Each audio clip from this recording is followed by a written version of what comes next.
Today is day 247 of Israel's war on Gaza. That's right, day 247.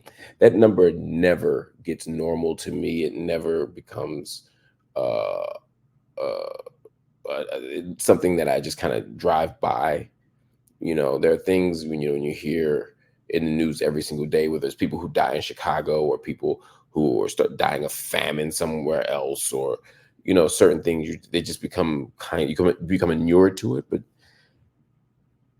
day 247 is every day unsettling to me. Every day as the number goes up, it's unsettling to me, because even historically, the number of days of these wars or these operations, sometimes they're 30 days, sometimes they're 45 days, sometimes they go, December to January, like Cast Lead or Protective Edge was kind of in July and August, but you're talking about maybe 40, 50 days, it was 50, in fact, it was 51 days.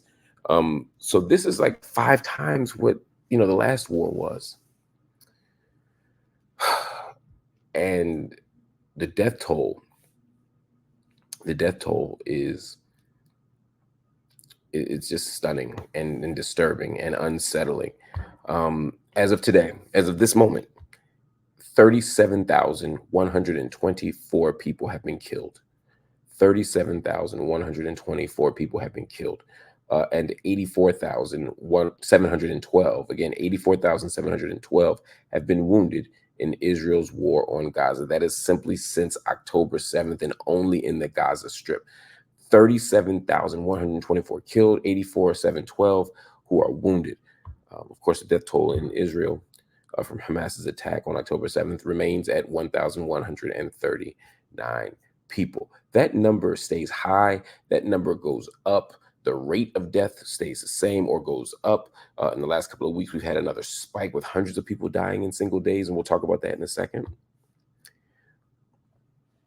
And we're at a point now where, because of these extraordinary deaths, the global community is calling for a ceasefire.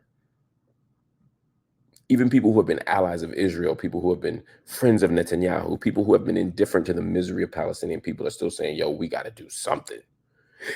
And so they're calling for a ceasefire.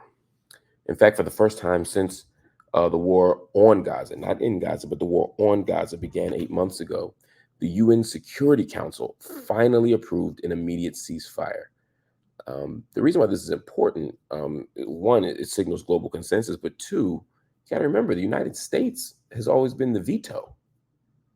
The U.S. is a permanent member of the UN Security Council, so the United Nations Security Council is always vulnerable to one permanent member, whether it's the United States, whether it's China, whoever, saying we veto. Well, the United States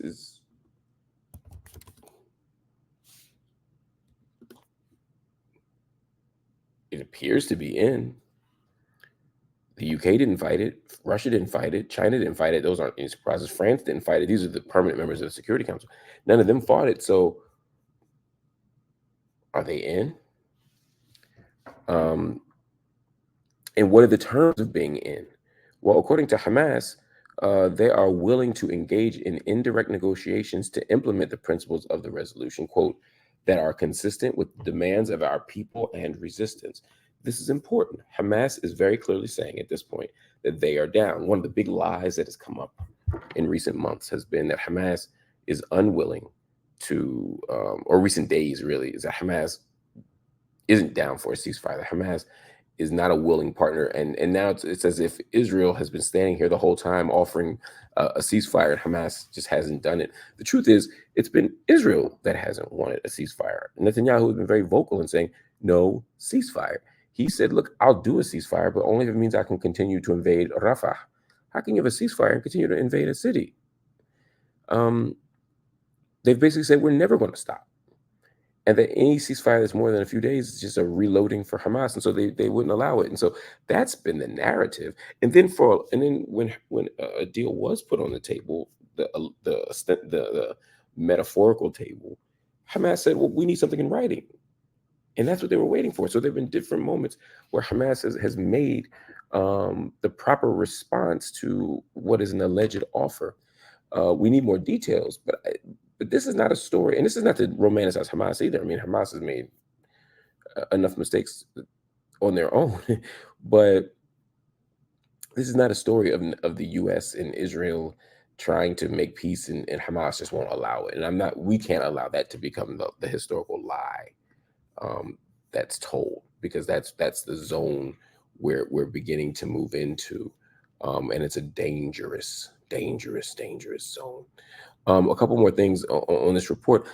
Israel's UN representative said after the UN Security Council vote that Israel, quote, will not engage in meaningless and endless negotiations which can be exploited by Hamas. So again, are you really down with this or are you not?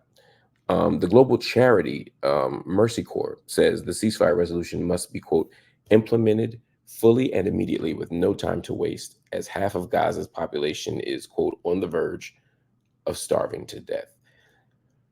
And that's the final point here, right? As we talk about this Gaza update tonight, is that at the end of the day, in addition to mass death by gunfire, mass death by bombing, there's also a very real situation of food insecurity. And not just food insecurity, because that doesn't tell the story enough. This isn't just food insecurity. This isn't just the lack of this isn't the food desert. This is starvation as a weapon of war. This is dehydration as a weapon of war. Israel has blocked humanitarian access. Israel has blocked humanitarian corridors or made them violent corridors. Israel has destroyed the wells, literally destroyed over 100 wells in the Gaza Strip. So